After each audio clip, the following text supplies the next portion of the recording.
Louisville, Kentucky, 1967. The summer heat clung to the city like a damp cloth, making even the simplest tasks feel like trudging through molasses. Eliza Johnson had worked for Muhammad Ali's family for 3 years now. At 58 years old, when with silver streaks running through her dark hair and wisdom etched in the lines around her eyes, she carried herself with quiet dignity, despite the world constantly trying to strip it away. "Mrs. Johnson, would you mind picking up some groceries on your way home?" Ali's wife Belinda asked, handing her a neatly written list. "Muhammad's having some friends over tomorrow, and I want to make sure we have everything." If this story has already made you feel something, no matter how small, don't leave without giving back. Comment and tell me where you're watching this video from, and subscribe to the channel.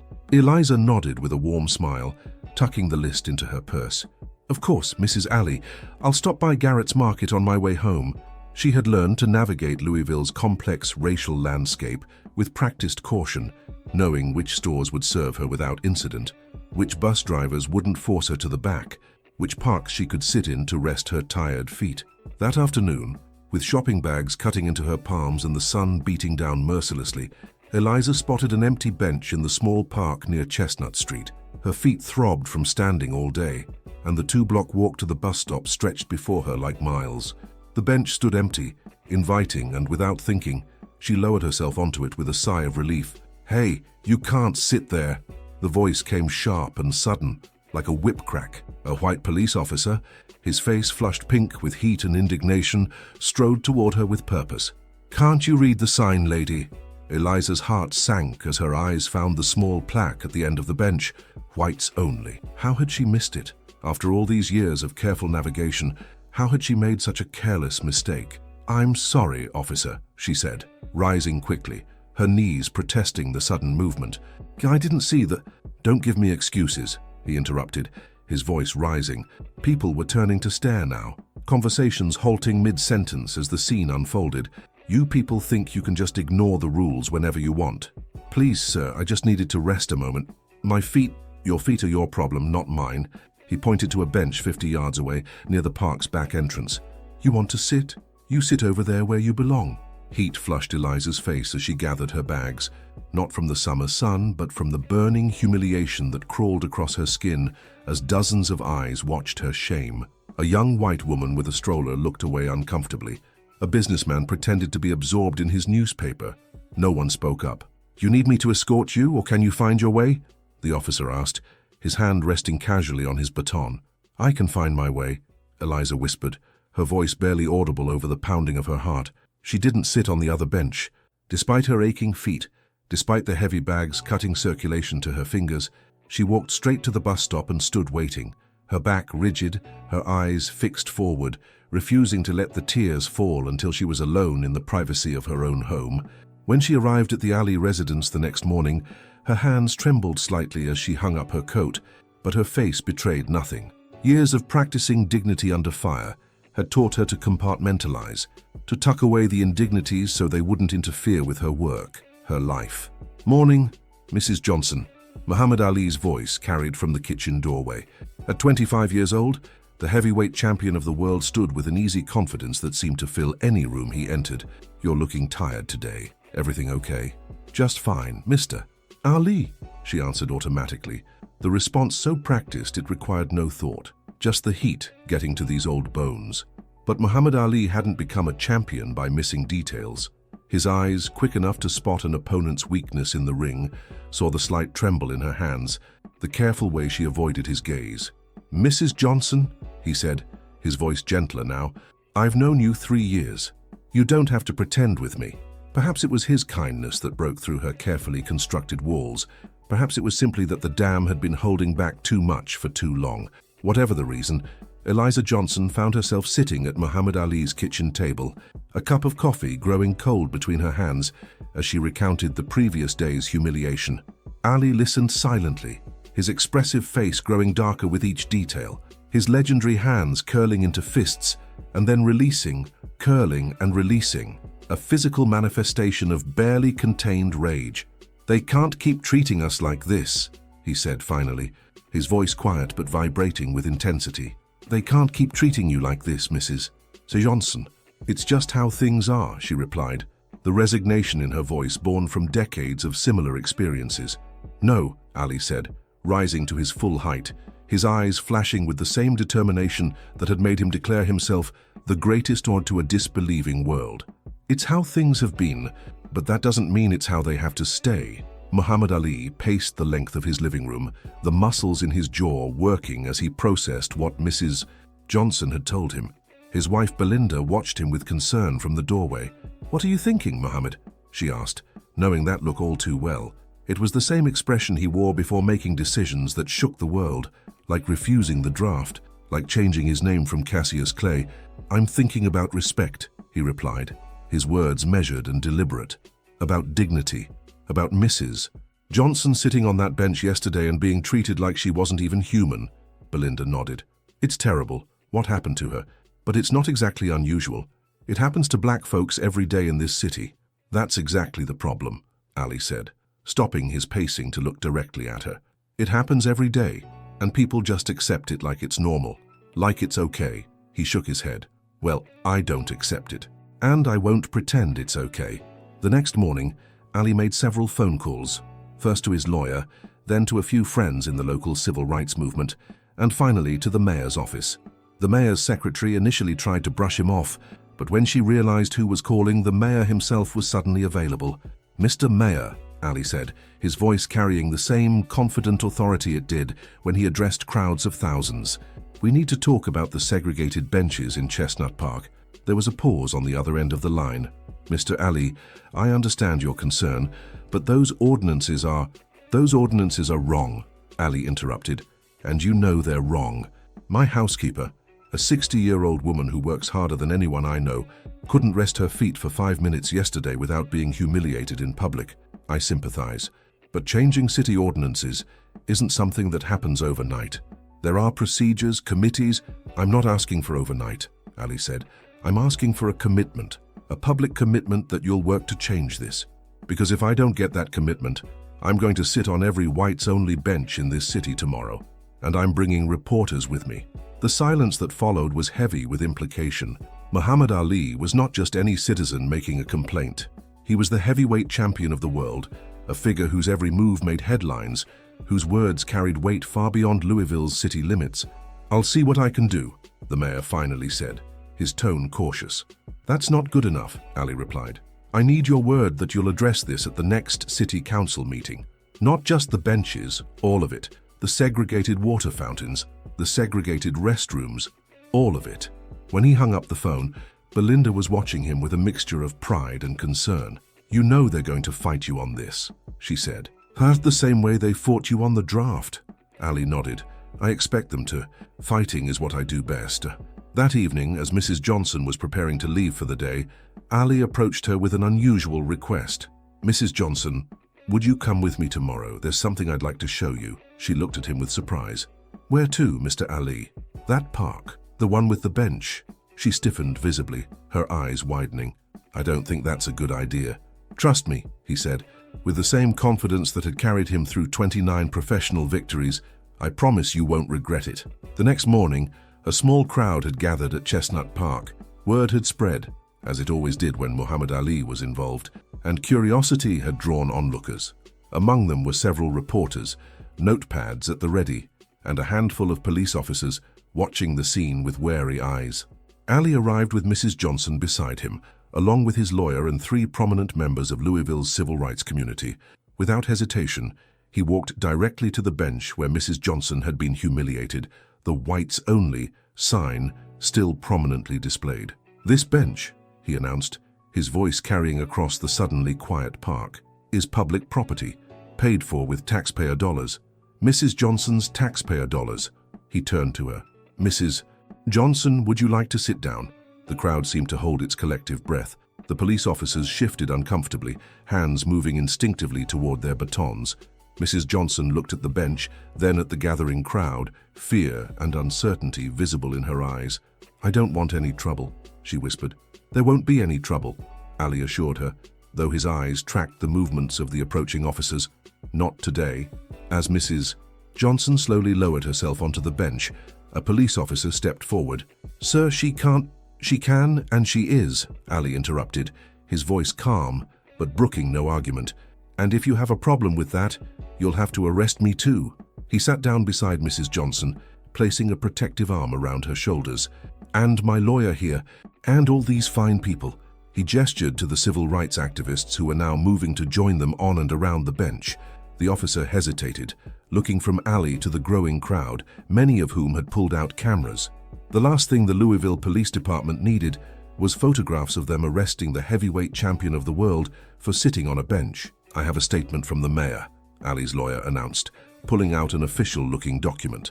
"As of this morning, the mayor has agreed to bring a motion before the city council to remove all segregated public facilities in Louisville parks, effective immediately." A murmur ran through the crowd. The officer stepped back, confusion evident on his face. "So you see," Ali said, smiling now, "Mrs. Johnson isn't breaking any rules. She's just a little ahead of the paperwork." The photograph appeared on the front page of the Louisville Courier-Journal the next morning. Muhammad Ali sitting proudly beside Mrs. Johnson on the formerly whites-only bench, both of them smiling, dignity radiating from their posture. The headline read, "Ali takes a stand by taking a seat." The story spread beyond Louisville, picked up by national papers and television news. Ali had already become a controversial figure for his stance against the Vietnam War and his conversion to Islam. But this local act of defiance touched something in the American consciousness. It was simple, direct, and impossible to argue against without revealing one's own prejudice. In the Ali household, however, the atmosphere was tense. The phone rang constantly, some calls supportive, others filled with vitriol and threats. Ali's promoter called, concerned about potential backlash affecting future fights. "You're already in hot water over the draft," he reminded Ali. "Do you really need another controversy right now?" "This isn't about what I need," Ali replied. "It's about what's right." For Mrs. Johnson, the attention was overwhelming. Reporters called asking for interviews. Neighbors she'd known for years suddenly looked at her differently, some with newfound respect, others with thinly veiled resentment. "Maybe I should take some time off," she suggested to Belinda one morning, her hands fidgeting with her apron. "Until all this dies down." "Absolutely not," Belinda replied firmly, "unless that's what you want. But we won't let them chase you away from your job." The city council meeting was scheduled for the following week. As promised, the mayor introduced a motion to remove segregation from all public facilities in Louisville parks. The debate was heated, with several council members arguing vehemently against the change. "This is an overreaction to one incident," argued Councilman Reynolds, his face flushed with indignation. "We can't change city ordinances every time someone complains." "This isn't about one incident," countered Councilwoman Davis, one of the few progressives on the council. "This is about recognizing that these ordinances are unjust and have been from the start." Ali attended the meeting, sitting quietly in the back with Mrs. Johnson beside him. His presence alone spoke volumes, a reminder that the world was watching Louisville's decision. When the vote finally came, it passed by a narrow margin, 7-5 in favor of desegregating the parks. The gallery erupted in a mixture of cheers and angry shouts, but Ali simply nodded, as if he'd never doubted the outcome. Outside the council chambers, reporters swarmed around him, shouting questions. Ali, never one to shy away from the spotlight, raised his hands for silence. "Today, Louisville took a small step toward justice," he said. But it's just one step. There are still restaurants in this city that won't serve black customers. There are still neighborhoods where black families can't buy homes. There are still schools where black children don't get the same education as white children." He paused, his gaze sweeping across the assembled journalists. "So don't congratulate yourselves too much. We've got a long way to go." As they walked to Ali's car, Mrs. Johnson was unusually quiet. "Is everything okay?" Ali asked. She nodded slowly. "I just never I never imagined sitting on a bench would change anything." Ali smiled. "It wasn't sitting on the bench that changed things, Mrs. Johnson. It was refusing to accept that you couldn't." In the days that followed, workers removed the whites-only signs from benches, water fountains, and restrooms throughout Louisville's parks. It was a small change in the grand scheme of things, but its symbolic importance resonated far beyond the practical implications. Letters began arriving at Ali's home from across the country, from black Americans sharing their own stories of discrimination, from white Americans expressing support or, in some cases, anger. One letter in particular caught Ali's attention. "Dear Mr. Ali," It began. "I am a 12-year-old white boy from Louisville. Yesterday, I saw a black lady sitting on a bench in Chestnut Park. Nobody bothered her, nobody told her to move. She was just sitting there, reading a book, like it was normal. I don't think I would have noticed this before, but because of you and Mrs. Johnson, I did, and I realized that's how it should be. Just normal. Thank you for showing me that. Sincerely, Tommy Williams." Allie read the letter aloud to Mrs. Johnson, who listened with tears in her eyes. "That," Allie said softly, "is how change happens. One bench, one person, one mind at a time." 6 months later, the Louisville Park's desegregation had faded from national headlines, replaced by newer controversies and crises. But in Louisville itself, the effects continued to ripple outward. Inspired by the success in the parks, local civil rights leaders had turned their attention to other segregated facilities: restaurants, theaters, swimming pools. The fight was far from over, but a crucial psychological barrier had been broken. Change was possible. Change was happening. For Mrs. Johnson, life had largely returned to normal. She still worked for the Ali family, still rode the same bus routes, still shopped at the same stores. But something fundamental had shifted in how she moved through the world and in how the world responded to her. "Mrs. Johnson," Ali said one morning as she arrived for work, "I want to show you something." He led her to his study, where a framed photograph hung on the wall, the two of them sitting on the bench in Chestnut Park, surrounded by supporters. "I keep this here to remind me," he said, "of what's possible when we stand up or sit down for what's right." Mrs. Johnson studied the photograph, her expression thoughtful. "You know, when it was happening, I was terrified," she admitted. "I kept thinking about my father, who was beaten for trying to vote, my uncle, who was fired for looking a white man in the eye. I thought, what am I doing? This isn't how we survive." "And now?" Ali asked gently. "Now I think maybe that's exactly how we survive," she replied. "Not just our bodies, but our souls, our dignity." Ali nodded, understanding perfectly what she meant. As a boxer, he had learned that sometimes you had to absorb punishment to win the greater victory. As a black man in America, he had learned that sometimes defiance was the only path to genuine respect. That weekend, Ali invited Mrs. Johnson to join his family for dinner, not as their housekeeper, but as their guest. It was a small gesture, but one that acknowledged the bond that had formed between them through their shared stand. As they sat around the table, Ali's young daughter, Miriam, just 3 years old, asked innocently, "Daddy, are you famous?" The adults laughed, but Ali considered the question seriously. "Some people think I'm famous because I can punch hard," he told her. "But that's not it. Anyone can learn to throw a punch. I'm known because I stand up for what I believe in, even when it's difficult, even when it costs me something." He glanced at Mrs. Johnson. "Real courage isn't what happens in the boxing ring. It's what happens when someone like Mrs. Johnson sits on a bench she's been told she doesn't deserve to sit on, knowing what might happen, but doing it anyway because it's right." Later that evening, as Mrs. Johnson prepared to leave, Ali walked her to the door. "You know," he said thoughtfully, "they call me the greatest. But what we did, what you did, that's greater than any fight I've ever won." Mrs. Johnson smiled, the wisdom of her 58 years shining in her eyes. "Maybe that's because some fights aren't about who's strongest, but about who's most human." 2 years later, when Ali was finally allowed to return to boxing after his suspension for refusing the draft, Mrs. Johnson sat in the front row. As he danced around the ring, displaying the speed and grace that had made him legendary, she thought about that bench in Chestnut Park, how something as simple as where a person could sit had become a symbol of something so much larger. The whites-only signs were gone now, relegated to history books and museums. Children growing up in Louisville would never know a world where parks were officially segregated. They would face other challenges, other barriers, but not that one. It was a small victory in the grand scheme of things, a footnote in the epic struggle for civil rights. Most historical accounts of Muhammad Ali would focus on his boxing achievements, his opposition to the Vietnam War, his religious conversion, not on the day he sat beside his housekeeper on a park bench in Louisville. But for Eliza Johnson, it was the day she reclaimed something essential that had been systematically denied to her for 58 years, the simple, fundamental right to be treated with dignity. As Ali raised his arms in victory after the fight, his eyes found hers in the crowd. He nodded once, a gesture of respect between equals, between partners in a different kind of fight, one fought not with fists, but with courage and conviction. and an unwavering belief in human dignity. If you made it this far and felt every word, don't leave without subscribing. I tell these stories with my heart in my hand to reach people like you who feel, who get emotional, who live. If this truly touched you, give back, comment, subscribe. Come be part of this family with me until the next video.